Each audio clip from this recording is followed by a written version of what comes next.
Hello and welcome to this GCSE exam technique video. In this video, we'll focus on paper 2, that's your Superpower Relations paper. We're going to look at narrative questions and we'll break this into 3 steps. Firstly, we'll look at what the narrative question is asking us to do. Secondly, we'll look at how to plan an answer to a narrative question. And finally, we'll look at the features of a really top quality response. And as part of that, we'll build part of a model answer together. Here's the narrative question I'm going to focus on in this video. Like all narrative questions, it's worth 8 marks and it will take you about 15 minutes to do well in the exam. All narrative questions start with the same phrase: write a narrative account analysing. And the examiner will give us 2 stimulus points. These are 2 helpful suggestions that we could include in our narrative if we want to, but we don't have to use them. Even if we do include them, we must also include a further event of our own in order to hit the top level. Let's look at the process now of how to plan an answer. Firstly, you should underline the focus and the time frame of the narrative. All narrative questions want you to tell the story of how something developed over time, and that's what we mean by the focus.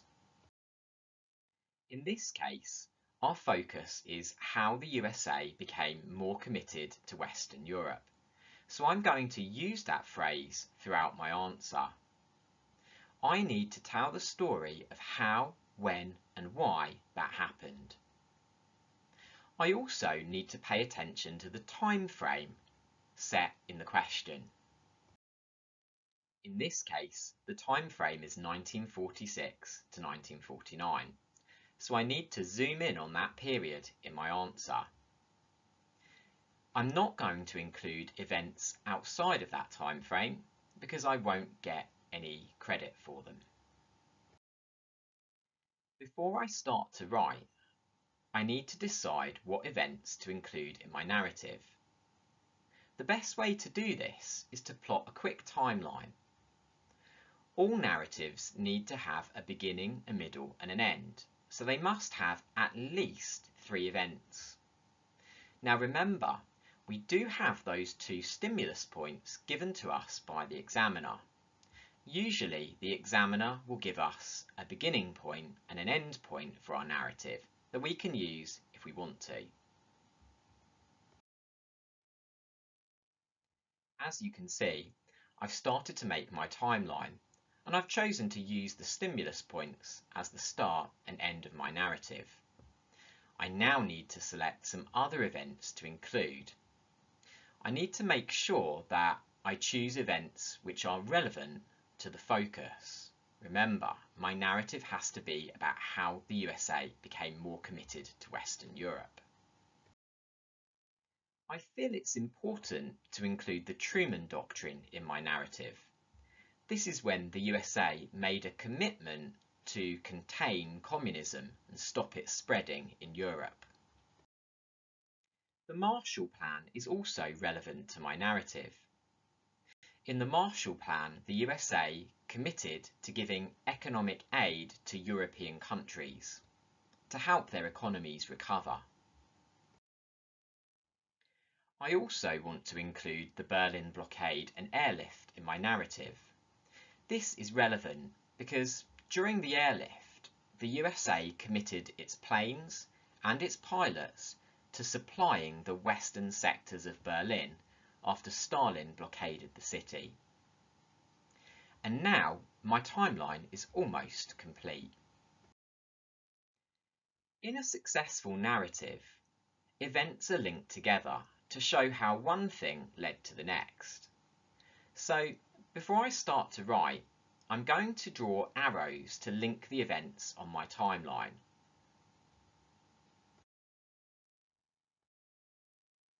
The first link I'm going to make is between the long telegram and the Truman Doctrine. In the long telegram, Kennan warned Truman about the spread of communism, and he advised Truman to take action to stand up to the Soviet Union. As a result, Truman issued his Truman Doctrine, committing to a policy of containing communism and stopping it spreading in Europe. I also want to link the Truman Doctrine to the next event on my timeline, the Marshall Plan. And the link here is this. In the Truman Doctrine, Truman committed to a policy of containment, and the Marshall Plan built on this by offering economic aid to European countries in order to help them recover and hopefully to stop them turning communist. I've also spotted a link between the Berlin blockade and the creation of NATO. During the blockade, Western European countries realised that they were not strong enough to defend themselves against the Soviet Union on their own. They needed American protection. So shortly after the blockade, they joined a military alliance with the USA. And this was very important for my narrative because it was the first time that America had committed itself to the protection of Western Europe. Now, as you can see, I've linked some of the events on my timeline, but I haven't linked all of them. Not all events are necessarily linked in this way, so don't worry if you can't connect everything. Now our plan is made and we're almost ready to write. Before we do, let's look at the features of a really good answer. Firstly, I would recommend that you write no more than 2 to 3 paragraphs. But we're not going to follow any strict paragraph structure. So for example, we're not going to use pill here. Instead, we're going to be much more flexible, and I'll show you an example of that in a moment. We're going to break the paragraphs when we feel it's appropriate. Because we're writing a narrative, and a narrative is a bit like a story, we need to sequence our events into chronological order. That means we're going to write about things in the order that they happened. We need to explain our events as we go along. We might say why they happened or what the impact was, and we need to explain why the events were important for our focus. In this case, how the USA became committed to Western Europe. And as we go, we're going to link our events together, showing how one event led to another. When we write our narrative, here are some really useful phrases that we could use. Firstly, we're going to need explaining connectives. These are used for explaining and linking events together, and the most common ones and useful ones are these. In our narrative, we're going to be telling the story of how something developed over time, and that means we're going to need to use process words as well. These are great for analysing how something developed. The most useful ones are probably these. And lastly, here's a really useful phrase that you can use if you're struggling to link events together. Try using "this developed further when." That phrase works in so many different situations. So let's build a model paragraph together.